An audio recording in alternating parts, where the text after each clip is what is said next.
Chapter 8.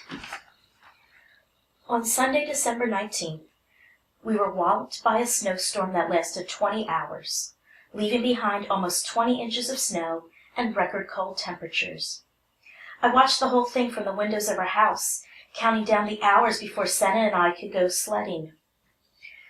While I was dreaming of snowball fights and racing down the big hill in the park, my mother was making plans for our big Hanukkah gathering.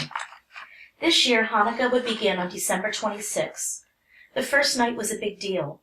Our house would be filled with grandparents, uncles, aunts, and cousins. I loved everything about Hanukkah except getting dressed up for dinner and being beaten in the dreidel game by my older cousins. Mom would make the potato pancakes, applesauce, and sugary donuts first thing in the morning, set out the bowl of wooden dreidels and foil-wrapped chocolate Hanukkah gelt, then place the menorah and candies on the dining room table just before company arrived. Naturally, the very thought of getting 8 gifts made me giddy. Mom pretty much knew what I wanted, but I made a list and gave it to her when I came down for breakfast. "Can I go sledding today?" I asked as soon as I walked into the kitchen. "Please eat your breakfast, and then we'll discuss plans for the day," my mother said. "Okay," I replied. "How about scrambled eggs with your bagel?" "No, thank you." My mother was standing next to the counter with a wet cloth in her right hand and our menorah in front of her. "Did you sleep well?" Mom asked. "Yep," I replied, settling into my chair and slapping jelly on my bagel. Mom looked at me as though she had something important to say. "Steve, you know there is a war in Israel," Mom began. I nodded. The Arab-Israeli war had been a dinner table conversation for months. I didn't really understand war. How did they get started? Who was right? Who was wrong? Was the fight for freedom or land? Did children still go to school? Since I'd never experienced a war, it was strange to me. "Maybe we could bring all the children in Israel to America so they'll be safe," I suggested. Mom dropped the cloth she'd been using to clean our menorah and walked around the kitchen counter to take a seat at the table. "Steve, you're the kindest boy," she said. "I can just imagine millions of Jewish and Arab children coming to America so they can go to school, be loved, and live in a safe place. Unfortunately, that is not possible. But we can help make a difference in their lives." "Really? How?" I asked, happy to know there was a solution. "Your father and I have talked about this a lot, and we have a suggestion.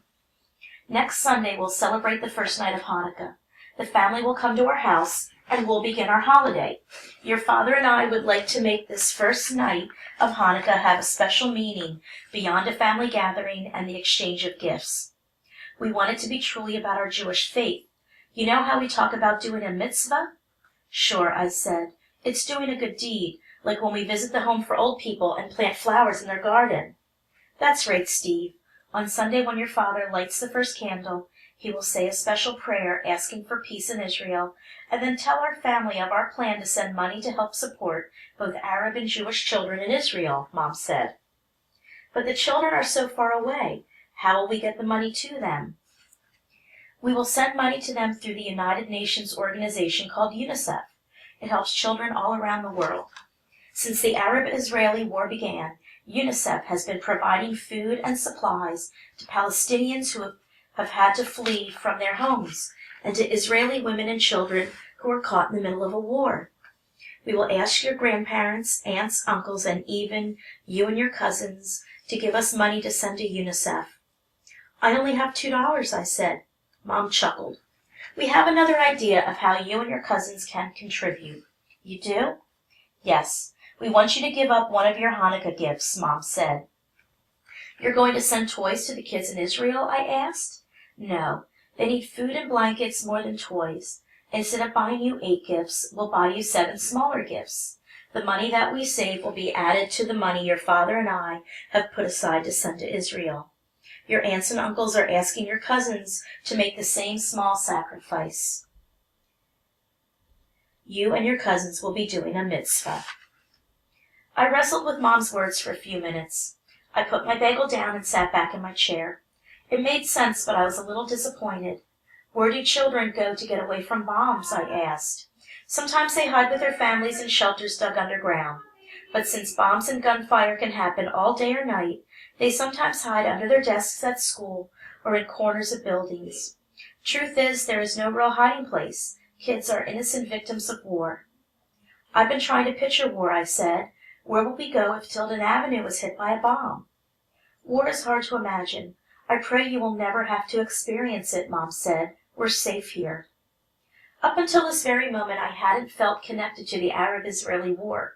Now I was. Mom was right. Children were innocent victims. They didn't start wars. I felt sorry that they had to grow up afraid of death. Maybe doing a good deed would make some of the children feel less afraid. I get it, Mom. Mom lifted her right hand and settled it on top of mine. I knew you'd understand, Stephen. You have the heart of a healer. What does that mean? I asked. It means that you care about others. That's a good way to be, Mom said, planting a kiss on my cheek. I got up from my chair and walked over to the counter where my list lay untouched. To do a good deed, I'd have to give up something expensive from my list. I picked it up and crossed out the Diesel Road Roller, a toy I'd seen advertised in the Brooklyn Eagle. I knew that it was my most expensive gift. Thank you, Steve, Mom said as she smiled down at me. I have one more request. What's that? I asked. We'd like to include a letter from you to the children along with the check. What would I say? Think about what you'd like to say if you had a friend who lived in Israel and was surrounded by war, Mom said, handing me a pad of paper. Write what's in your heart. To who? You could start, dear friend, Mom suggested. I sat back down and tried to imagine the real sounds of gunfire and bombs going off around me. My hands trembled as I began to write. Dear friend, my name is Stephen Satlow. I live in Brooklyn, New York, where there is no war. My family and I want to help, but we can't stop the bombing. We're sending you money so you can eat and blankets so you won't be cold. We pray that peace will come soon and you can live where it is safe. You are so brave. I hope we meet someday. Sincerely, Steve.